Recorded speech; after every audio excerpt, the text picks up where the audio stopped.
Hello teachers, learners, and parents. Sir Jeff po, at your service. Alam nyo ba na meron tayong website na tinatawag na DepEd Commons? Ang DepEd Commons ay binuo upang gawing accessible ang pagtuturo at pag-aaral dito sa ating bansa gamit lamang ang inyong mga smart devices gaya ng cellphones, tablets, at computers. Dito ay maaari nating ma-access ang iba't ibang learning materials mula sa Department of Education. Meron itong mga interactive materials, electronic self-learning modules, at instructional video lessons mula sa DepEd TV na tiyak na makatutulong sa pag-aaral ng mga mag-aaral galing ka man sa public o private school. Walang problema dahil welcome ang lahat dito. Para ito sa mga guro, magulang at mga mag-aaral mula sa kinder hanggang grade 12, alternative learning system o ALS, at pati na rin ang special education. At huwag kang mag-alala dahil kahit walang load ay maaari mong ma-access ang mga learning materials. Tama! Libre ito. Ang kailangan mo lamang gawin ay i-on ang iyong data at buksan lamang ang iyong browser at i-type ang commons.deped.gov.ph. Alam na ba ng iyong mga kasamahang guro o mag-aral ang tungkol sa DepEd Commons? I-share mo na ang video na ito upang matuto rin sila kung paano gagamitin ang DepEd Commons sa mabilis at napakadaling paraan. Muli, ito po si Sir Jeff at kita-kits po tayo sa DepEd Commons. Paalam!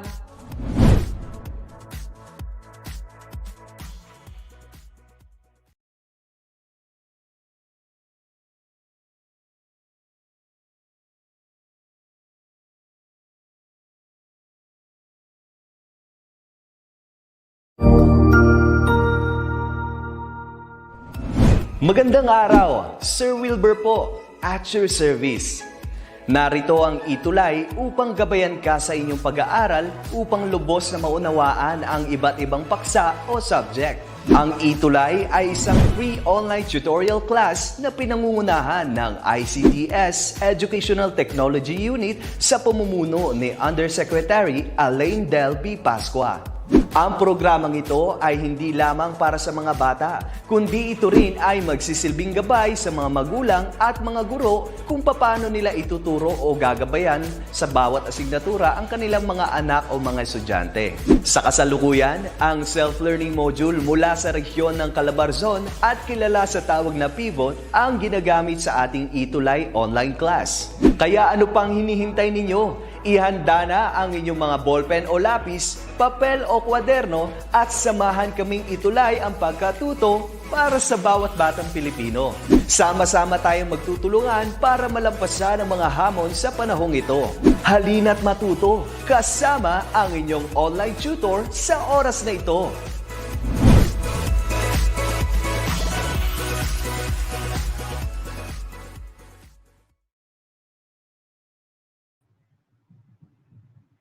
Hi, good afternoon. Welcome to our ETUlay online tutorial for the subject English 5. We are now on the fourth quarter, week 7, and our topic for today is composing a 3-paragraph descriptive essay on self-selected topic. This is actually a continuation from our previous topic last week, but we will insert another topic later on, which is identifying types of feature articles. So let me share my slide with you.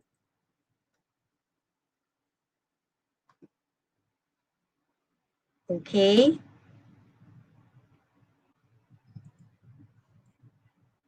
Can you see my slide? Once again, I'm Tutor Lilibet, ang inyong gurong tulay para sa bata. Live na live po tayo ngayon every Tuesday, 3:40 to 4:20 p.m. sa ating Facebook pages, DepEd Edtech Unit, DepEd Philippines, at DepEd Tayo. Mapapanood din po tayo sa ating YouTube accounts like DepEd Edtech Unit at DepEd TV. Okay, so once again, our topic for this afternoon is composing a 3-paragraph descriptive essay on self-selected topic, plus another topic which will be continued later on, which is identifying parts of feature article. Okay? So, after going through this lesson, you are expected to, number one, compose a 3-paragraph descriptive essay on self-selected topic. Number two, write with clarity using correct spelling and punctuation. And number three, identify types of feature, article, and its parts. Okay, so before moving on to the next slide, let me just greet our online learners for today. Ayan, si Krishalyn T. Laksina. Good afternoon sa'yo. And of course to Enaj Erica Galang watching from Sinigwalasan ES SDO Bacoor, Cavite. Yes, am I right? From Bacoor, Cavite. You are from grade 5, Sampaguita. Good afternoon, Erica. And also to Alexia K. Patrica. Okay, you're watching from Baruya Elementary School, Lubao West District, SDO, Pampanga. And also to Krishalyn Laksina. Yes, kanina nabasa ko na ang iyong greeting. You're also from Lubao West District, SDO, Pampanga. Okay? Good afternoon din sa'yo, Kevin Neil Andres Pastor, watching from Francisco P. Felix Elementary School, Unit 1, Cainta Rizal. You're from grade 5, Moriones. Hello sa'yo, Kevin. And also to Annalisa Lapuz. You are from Baruya Elementary School also. Active na active ang taga Baruya Elementary School from SDO Pampanga. Okay. And also to Princess Julia May Hementiza. Am I right, Hementiza? Good afternoon sa'yo. And also to Mac Brian Leonor. Mamaya ko nababatiin ang iba nating online learners. Let's move on to the next slide. So, moving on, we are going to tackle something about our previous lesson last week. Kasi continuation to, let us just review. The descriptive essay, yan. It is a genre of essay that asks the students to describe something. Lalarawan tayo ng object, person, place, experience, emotion, situation, and many more. This genre encourages the student's ability to create a written account of a particular experience. Okay? Kung mahilig kayo magkwento, bagay na bagay ito sa inyo. Okay? So here are some tips. Again, here are some tips in writing a good composition or essay. Number one, when you're given a topic to write about, think of a past experience. You are recalling your past experiences that you can easily relate to an audience. So write as if you were experiencing the event once again. Remember, every detail and let your ideas flow freely. Use appropriate, precise, and vivid expressions para relate din ng reader sa inyo, okay? So number two, a good composition has 3 important parts. First is a good beginning. Of course, ito yung introduction natin. Excuse me. And then, second part, interesting and specific sentences that show the truth about the overall idea or picture, which is the body, okay? And the third is good conclusion or ending sentences. Yan yung tatlong parts na ating bubuuin mamaya, okay, while writing a descriptive essay. Then number 3, it is very important for you to know how you write your composition. Focus on one topic only, ha? Making ideas connected. Coherence is the key. Okay? Your ideas should be connected. Check your grammar and spelling of words. Observe rules on capitalization and punctuation. That is very important. And then, lastly, include transition or signal words if necessary. Okay? At sa tamang paggamit. Like, however, nevertheless, may nonetheless pa, additionally, yan, mga transitional words. Of course, yung introduction natin, okay? These are the parts of descriptive essay. First is introduction. This is where the writer grabs the reader's attention. Kailangan first sentence pa lang, hook na sila. Okay?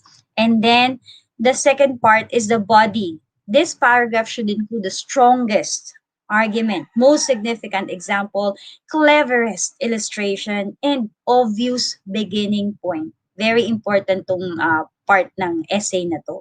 The subject for this paragraph should be in the first or second sentence. This subject should relate to the statement in the introductory paragraph. Magka-connect sila. The last sentence in this paragraph should include a transition that signals the reader that this is the final major point being made in this essay. Dinadala mo siya patungo sa conclusion naman. Or ito yung pinaka-ending part naman ng iyong body. Okay? Using transition words, of course. And the last part is the conclusion.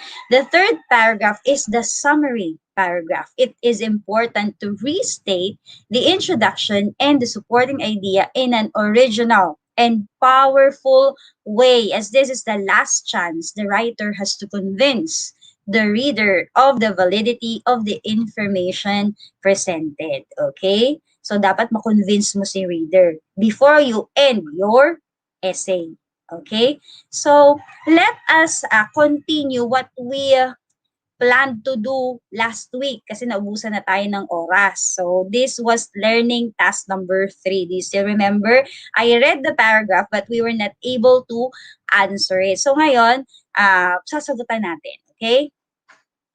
Check the spelling of the 3-paragraph descriptive essay here. Okay? Can you read the presentation?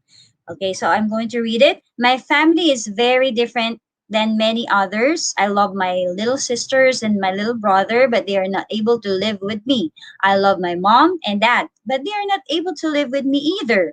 My grandmother, who I like to call Granny, takes care of me and my older brother in a home we share with others. Family is not always about living under the same roof. It's not about saying goodnight to each other when the lights go out. It is about looking forward to the next time we can spend together. It's for remembering special times we've already shared before. My family is like a garden full of brothers, sisters, aunts, uncles, cousins, teachers, preachers, and many others who care. It doesn't really matter if we're together or apart. I will always love the family in my heart. While reading and while listening to me, dear online learners, can you identify the misspelled words here? Diba? Yung iba dyan, very obvious na, diba? So, tingnan natin. Can you identify? So, let's move on to the first paragraph first. Okay? Looking at the first paragraph, can you identify the misspelled words here? Sige nga. Yan. Yan.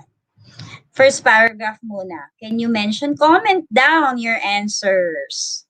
Sige, you identify the word or directly spell out the correct spelling of the word within that paragraph.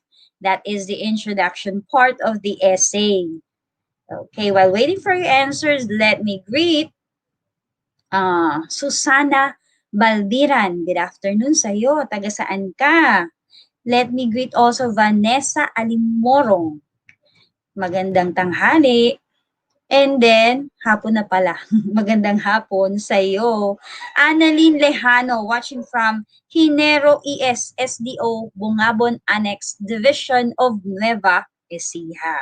Good afternoon. Ayan, si Vanessa. Yes, galing din siya sa Pampanga, Baruya Elementary School, Lubao West. Talagang very active ang ating learners from Pampanga. And of course, to Maya Landicho, good afternoon sa'yo. You are from Palar Integrated School, grade 5 Aguinaldo. Where is Palar? Saan nakalocate ang Palar Integrated School? Maya Landicho. How about Mary LV Seras? Good afternoon sa'yo. You're watching from Maco, Davao de Oro. Layo, Davao de Oro. Okay, so ayan, may nakikita na akong answers. According to Enaj, ang misspelled words here, ayan, kinorek na niya. Different, little, brother, share. Wow. 4 ang kanyang nakita. How about the others? Yon. Kinoment down ni Princess Joya May Hementiza yung wrong spelling and then she corrected it. The word is different. Okay, very good. Mac Brian Leonor's answer is also different. Krishalin's answers are different. Little sisters and then share. Okay, ang gagaling. Brother din, nakita ni Mark Brian Leonor. Brother, wrong spelling daw yung word na brother. Okay. Hi to you, Ryan Erenio Ofalsa. You are watching from Taguig City. Taga Pateros. Okay, yes. Very good naman si Kevin. Ang answers niya ay little, share, and different. So, let me reveal the correct answers. Ayan, different. Of course, the correct spelling is yan, double F tayo and D-I, hindi D-E. Yes. Little, tama ang answers nyo. Double T. And then, brother, na wala yung letter O. Diba? And then next, share. It should be like this. Walang I. Another, okay, yun. Tapos na po tayo doon. Yan. 4, yung misspelled words sa first paragraph. How about the second paragraph? Okay. Ano yung second paragraph natin? Nabasa ko na yan kanina. Now, you comment down the misspelled words. Okay? Misspelled words in this second paragraph. Sige, while waiting, let me greet some more online learners like Abigail Abrejera. Good afternoon sa'yo, Abigail. Happy to see you online. Nagko-comment at nag-greet. Yes. Okay. So, let me see. Okay, ang bilis mag-answer ni Enaj. Her answers are living, roof, night, lights, next time together, and special. Ang dami niyang nakita. Talagang isang enter lang sa comment section. Ang dami niya nang na-type. Okay, Annalisa Lapuz's answers are living, roof, and night. Ayan. So, tingnan natin. Yes, tama. Living here should be living. Yan. Ano yung living? Di ba yung living pag-alis? Yung living naman, pamumuhay. Tama. So, it should be L-I-V-I-N-G, not this one na may E-A tayo. Okay? Next, roof. Ayan. The roof should be double O. Another one is night. Ayan, mukha na siyang naging text. So, huwag tayo masasanay sa shortcut messages sa ating messenger, sa text. Okay? We should always follow correct spelling para hindi tayo masanay. Okay? The correct spelling is this one, N-I-G-H-T. Another one, lights. Diba? It should be L-I-G-H-T-S. And then, next time, yan, it should be N-E-X-T. And the time here should be T-I-M-E. Yan. And then together, it should be like this with T-H, not D-E-R. Okay? So, parang naging shortcut ito lahat. Malimit natin makita yan sa text. Right? Okay. We should not use these shortcut messages often. Or never use this anymore kasi masasanay tayo. Tapos makakalimutan na natin yung correct spelling. And of course, special. It should be S-P-E-C-I-A-L. Okay? Third paragraph, the last one. Let me see your answers. What are the correct spelling for those misspelled words? Ayan, sabi ni Krishaline, pero pag nag-e-essay o nagsusulat po ng paragraph, dapat po nasa correct spelling yung mga words. You are indeed correct. Yes, you should always be mindful of the correct spelling of the words. Yes. Okay. Ayan. Si Enaj Erica, very active, very good si Enaj. Full uncles, and cousins. 4 answers. Okay? Same with Krishaline. Same with Maya Landicho. Okay? Yes. Full. Ang full daw dapat F-U-L-L. Okay? So, let us see. Yan. Hindi naman mga langgam ang ating mga auntie, mga titas. So, it should have U after A. Yan. Iba na kasi yung meaning, right? Okay. And then, uncles. Dapat U-N-C-L-E-S yan. And then, cousins. It should be C-O-U-S-I-N-S. And of course, doesn't. Wala siyang N. It should be like this, di ba?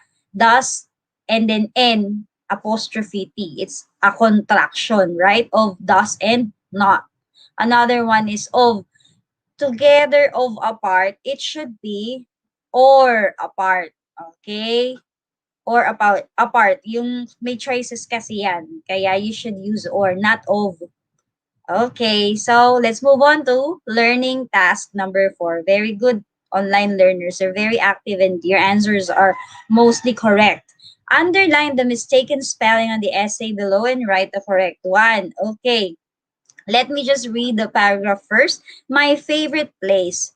Okay, usually when you ask people what their favorite place is, they will talk about a distant place, maybe a beach or a beautiful mountain. But my favorite place is not far away at all. My favorite place is a forest behind my house. Okay, so in this first part of the paragraph, the introduction, you could really pinpoint, di ba, the misspelled words all at once while I'm reading it, right? So later on, we'll see. Second part, although the forest behind my house is not very big, when I was little, I thought it was huge. There are so many interesting places to play and hide. I can sit on the big rocks and have a picnic. I can climb the tall trees, or I can look for lizards and other little animals. Even though I have played there many times, I can still spend all afternoon running, playing, and hiking in the forest behind my house. This is the second part. And the third part is, or the third paragraph is, the forest behind my house is a magical place. If I am in a bad mood, I will go there to be alone and think. When I was a little, I like to imagine that there were magical people who lived in the forest. When I grow up and I have children, I hope they can live near such a special place too.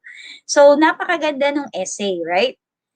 But when we see wrong or misspelled words, medyo may confusion. Or, di ba, do you fully appreciate it? If you see misspelled, misspelled words, di ba, hindi masyado. So, you should always use words with correct spelling. So, let us answer.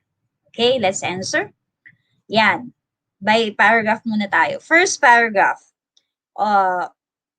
Comment down the correct words already. Yung correct spelling of words already sa comment section. Para hindi na tayo mahirapan, para mabilis kayong makapag-answer, just comment down the correct spelling. Okay? Ang dami nating nakikita, right? Yes. Sabi ni Kevin Neil Andres Pastor, there, at saka favorite. Okay, dalawa yung nakita niya. Ganon din kay Mac Brian Leonor. Yan. Si Princess Julia, ang dami nakita. Like, favorite, beach, mountain, house, and beautiful. Okay, so let us see. Ayan, tama kayo. It should be there. T-H-E-I-R. And then favorite, it should be like this, R-I-T-E. Okay, not R-Y-T. And then beach, it should be beach. Diba? Beach, yung dagat. And then, beautiful. Minsan nalilito tayo dyan. Ano?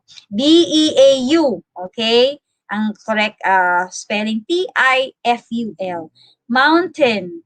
Mountain. It should be M-O-U-N-T-A-I-N. Mountain. Okay? Favorite. Yan. Alam na naman natin. Ayan. 3 beses nagkamali sa word na favorite. Okay, and another one is house. Yan, nakikita natin yan. Shortcut ulit. Okay, H-O-U-S-E po ang tamang spelling. Very good. online learners. Now, let's move on to our second paragraph. Ayan. So, can you see? Marami din, di ba? Can you see some misspelled words? Okay. Tingnan nga natin. Sabi ni Maya Landicho, yan. Beautiful. Tama. Kanina, yung previous paragraph. Okay, so, let us review the correct answers. Ayan, si Erica, ang bilis. Although house, little thought, interesting climb, though there, afternoon and behind, ang dami niyang na-identify. Lahat yun ay correct. Yes, correct. Yan, tama. Although, let me just present, hindi ko na masyadong i-elaborate. Little, yan, thought, you can see naman the correct spelling. Climb, little. Another one is though, even though, marami nagkakamali dyan. Afternoon, double O yon. Behind, it should be with D at the end. And house, again, House. Wow, very good.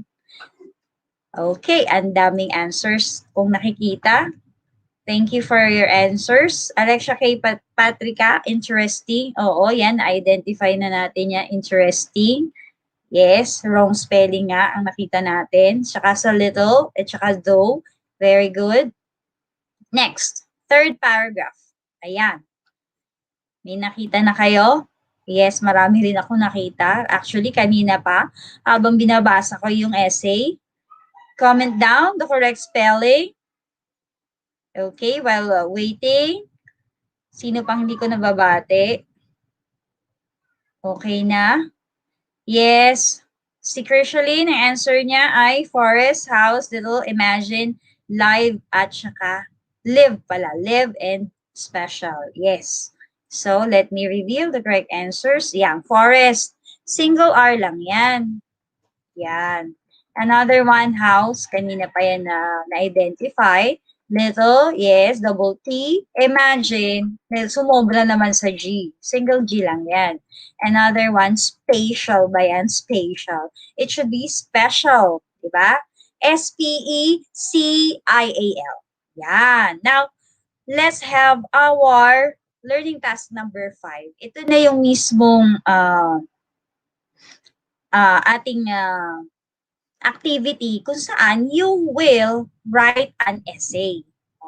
Yes. But don't you worry, I will give an example. So, compose a 3-paragraph descriptive essay by sustaining the guide questions or statements. Diba si teacher, pag nagpapasulat sa inyo ng essay, may mga guide questions para hindi kayo maligaw. Okay? Kaya nga guide questions. Para yung hinahanap ni teacher na mabasa niya sa inyong composition ay makita niya. Hindi na kayo masyado mahihirapan at kung ano-ano ang inyong isusulat. Like in here, number 1, you should describe your family in the first paragraph. Second paragraph, what is the difference of your family routine to other families? And then the last part, who are the members of your family and describe their traits. Okay? So first paragraph muna, which is the introduction. Can you write some sentences describing your family? Please comment down. Sige, kuha tayo ng ideas. Though mamaya, I will be presenting an example. Okay? Babasahin ko lang yung inyong mga ideas or sentences. How do you describe your own family? Sige nga. So while waiting, let me just read your answers for our previous activity. Si Maya Landicho, yan, identify niya house. Correct spelling naman. Yes, you are correct. And then special, Alexia K. Patrica, tama rin yan. Special, correct yung spelling mo. Maya Landicho, yan, little. Okay? So, para hindi tayo maubusan ng oras, let's move on to our next slide. Okay, I will be presenting my example for our first paragraph. Yung description of family. Describe your family. Okay. Ayan. Ayan. So, let me just read my example. My family is great. Our family consists of 5 individuals. My father, mother, 1 brother, 1 younger sister, and I, the oldest, are the members of my family. Here in Batangas, we live contentedly in harmony and tranquility. Okay? That is for the first paragraph, the introduction, di ba? Okay, let me read the sentences or the paragraph of Enaj, Erica. Okay, I belong to a small family. I have one brother and his name is Maverick. He's in third year college taking up architecture. Wow. My father is a tattoo artist. Aba, ano yan something interesting. And my mother is a part-time consultant. Wow, ang ganda ng pagkaka-describe mo sa iyong family. Enaj, very good. You are a writer. Okay? Ang ganda. I appreciate your paragraph. Thank you for that. Si Alexia naman, okay, one sentence. My family is happy and complete. That's very important to a family. Happy and complete. Wow, thank you for your answers. Ang ganda ng nabasa ko ngayong hapon. Let's move on. Yan, second paragraph naman. Ano ba yung question natin sa second paragraph? What is the difference of your family routine to other families? Yung routine ninyo. Siyempre, kada pamilya may iba't ibang routine na ginagawa sa bahay. Okay? So, my example is, sige, pwede kayo mag-comment down. I will read your comments later on. Your paragraphs or your sentences. My family used to do physical activities as part of our bonding and fitness objectives before this epidemic or pandemic. We go for a stroll, play sports, and perform active tasks every Saturday morning. We also attend church, which I enjoy. Yan. Yan yung example ko. For the second paragraph, yung family routines ninyo. Ano ba yung ginagawa nyo lagi? Okay? Okay. Chrishaline's answer is family. Family is a basic unit of our society. Yes. Fact yan. Okay. That's for first paragraph. Ano yung introduction natin? Meron bang mag-share about the routine of your own family? Sige, comment down muna. Yung last, ayan, last paragraph, which is the conclusion. Let's go back to our last question. Who are the members of your family? Describe their traits. Ayan. My example is ito. My parents are both generous and industrious people. My siblings and I are extremely respectful of our parents and adore them. We all share a great deal of regard and affection for one another. So, that is the conclusion or the last part. Wow, meron akong nakitang mga sentences dito coming from Princess Julia May Mentiza. Let me read. My family is weird sometimes, but they are who they are. Okay? We have a cell phone routine every often. My mother is a pastor. His name is my father is a pastor. His name is June. My mother is a teacher. Her name is Leia. My brother is a gamer. We even have our own channel. Wow. YouTube channel? Do you mean your own YouTube channel? Wow. Thank you for your answer. Ang galing ni Princess Julia. I appreciate your answer here. Your sentences. Okay? Si Maya, may kinoment din si Maya. My family is great. Our family have 5 members. My father, mother, one little sister, and little brother. We are living in Taguig City. My father do all to have a good family and future. Okay. So ginagawa ni father niya, ni daddy niya, ang lahat-lahat para magkaroon sila ng magandang pamilya at magandang hinaharap or future. Ang ganda ng iyong sentences, Maya. Si Krishalyn meron din. I love my family. My grandmother teaches me many things about taking care of other plants or of the plants around me. My parents told me how to be good to others and to be friendly. Magandang routine yun. Thank you, Krishalyn, for your sentences here. Okay, let's move on. Ito yung ating second topic. Okay? writing a feature article. Okay, so writing skills is an important part of communication. Good writing skills allow you to communicate. Katulad niyan, yung mga kino-comment down ninyo, mga sentences ninyo, ang gaganda. So, you should be clear, di ba? With your ideas. And then, why do you need to write? Yan ang tanong dito. Why do you need to write? Is it good to put your ideas into writing? The primary reason for writing is to communicate your ideas with others and to stimulate interest from the readers. You also write to reflect on your experiences and to learn from them. When you write, you are either writing for yourself or you are writing for others. Expression yan di ba? So one useful writing material is a feature article. Features are more in-depth than traditional news stories. Yan. And go beyond providing the most important facts. The purpose of these stories is to provide a detailed description of a place, person, idea, or organization.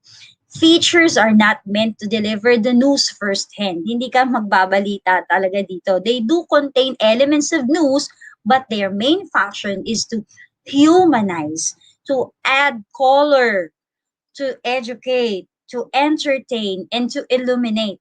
They often recap major news that was reported in a previous news cycle. Binibigyan mo ng buhay. Yung simple at maiksi lang na balita, nagiging more interesting because of this feature article.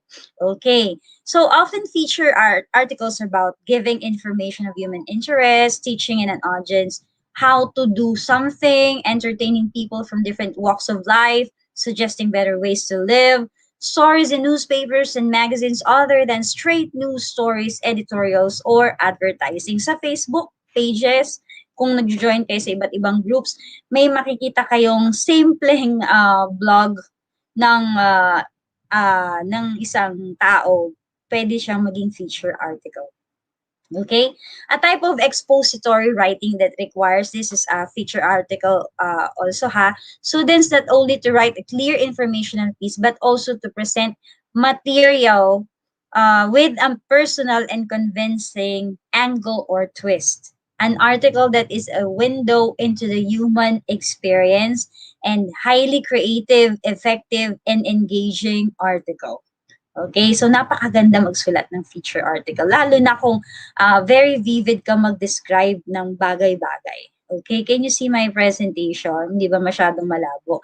So, explain ko lang na mabilis. There are five tips, okay, in writing feature article. Number 1, know your reader. This is very important. Decide whom you're targeting.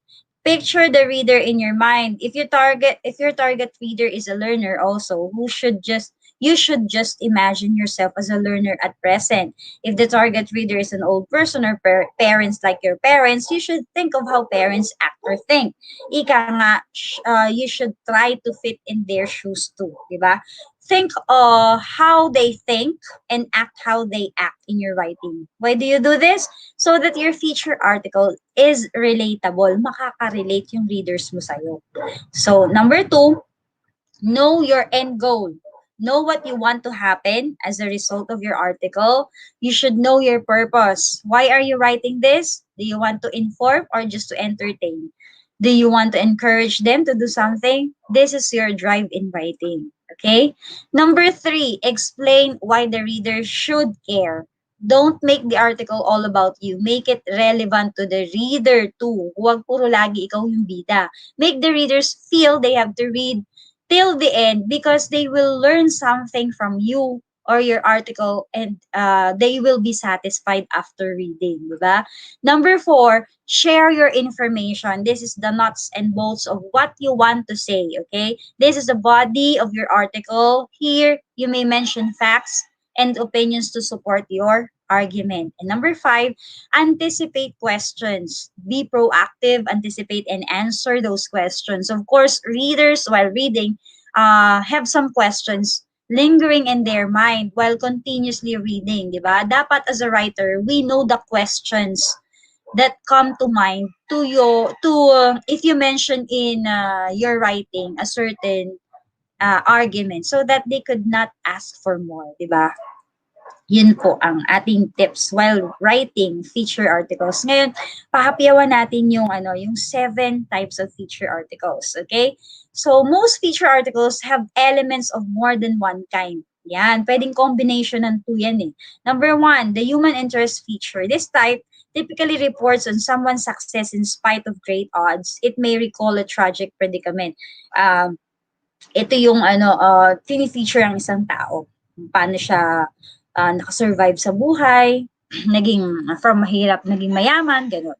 Number 2, the personality feature. The subject of the article may be famous or not so famous but has done something of interest to others. Okay. Pwede ito'y sikat o hindi sikat. Yan. The personality feature is very much like a character sketch. Dinidescribe mo yung kanyang character traits. The best articles, ayan. The Courier Journal has a column that publishes reviews of the best products of all kinds. Yung, halimbawa, best soap ever, best pampaputi ever, best lotion ever, like that. This type of article usually includes the writer's personal experience with the product, testimonials, more on testimonials to. It includes proof of, and examples that the product is the best of its kind. And then number 4, the news feature. Yan. Yung pagbabalita nga. This type of article brings a human interest focus to breaking news. It adds personal involvement to what may of otherwise be a distant, seemingly unimportant event. And then number 5, the how-to feature. This article explains how to do something, usually a complex process that most people would not know how to do. Ayan, ito yung tinuturuan ka kung paano i-manipulate, for example, kung paano mag-drive, kung paano i-manipulate yung drill, ganyan. The article explains the steps of our process in enough detail so that another person can do this process. Yan. Mga recipes. Yan. How to bake. Yan. Yun. The past events feature. The article typically includes research but is not like an encyclopedia report. Okay, the article serves as a human interest history lesson, more on historical events. Okay, this type of writing usually puts a human face in history. In other words, it lets the reader know something about the people who were part of history. Okay. Okay, si Carlo Mariano may comment. It includes names, places daw, times, and quotes related to the person, event, or organization. The opinions of the writer, those at the location of the story, and experts are presented in the body of the article. Thank you for that. Yes. Thank you for that added information, Carlo Mariano. Si Krishalyn meron ding kinoment. Yung main purpose daw po kasi ng feature article, unlike straight news, the feature story serves the purpose of entertaining the readers in addition to informing them. Wow, very good, Krishalyn. Thank you for that. Yes, tama ka. Although truthful according to her and based on good facts, they are less objective. Hindi po siya katulad ng straight news kasi po yung subject ng feature article is usually not time sensitive. Wow, ang galing ni Krishalyn. Tama din yung sinabi niya. Okay? Not time sensitive. Talagang writer si Krishalyn. Tsaka si Carlo Mariano, writer din to. Sorry na late daw siya. Okay lang yun, habol pa rin. Last 1 minute. And the last type of feature article is the informational feature. This type of article shows insightful coverage of a topic. The article often refers to sources of research, but is not like an encyclopedia report, ha? Instead, the writer makes a personal connection to the subject and includes his or her voice. Kasi sa feature article, you may cite your own opinion here. Ayan. It's already 4:20, so ito na lang tayo. Gawin na lang natin to. Wait. Let me just present this one. Can you see? Ayan, nakabox siya. Let's just identify which part is the intro and which part is the conclusion. Yung first box, ano yung first box? Surely, yan, surely you shouldn't miss the celebration of culture and Thanksgiving. So come and catch the spirit of the people of Lucena. Enjoy the company of happy people because it's more fun in Lucena. Sino mga taga Lucena dito? Comment down. Okay, sabi ni Enaj, first box, conclusion. You are correct. Yay, correct. See? Enaj, how about the second box? Lucenahins are naturally happy people and they share it to other people. One proof is its annual Pasayahan Festival. Okay? Second box, sabi ni Anaj, is introduction. You are correct. Yes, you are correct. And of course, the third box, which is the long one, or longest one, should I say longest one, is of course our body. Tama. Ang bilis mag-comment ni Enaj. Okay, yes. So we have the conclusion, the intro, and the body.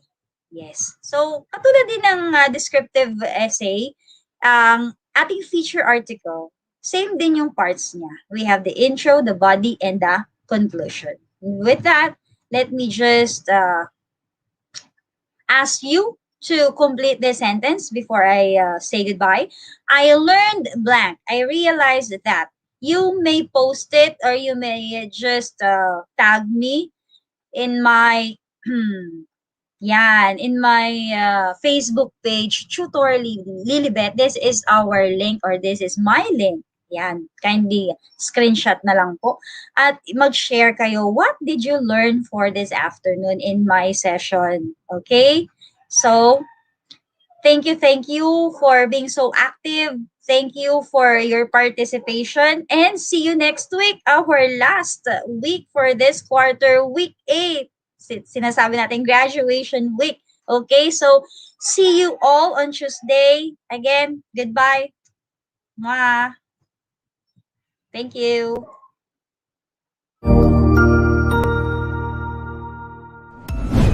Sigurado ako na marami ka na namang natutuhan sa ating ETUlay tutorial session ngayong araw. Tandaan, ito ay hindi lamang para sa ating mga mag-aaral, kundi pati rin sa ating mga minamahal na guro at mga magulang na kaagapay natin para maituloy ang pagkatuto sa kabila ng nararanasang pandemya.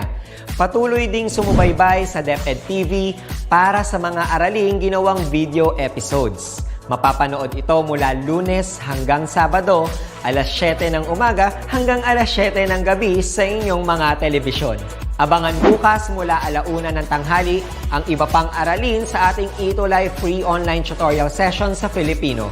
I-like and subscribe at manatiling nakasubaybay sa ating ETUlay tutorial session sa DepEd Edtech Unit FB page at Educational Technology Unit channel sa YouTube at sa DepEd Tayo at DepEd Philippines social media accounts.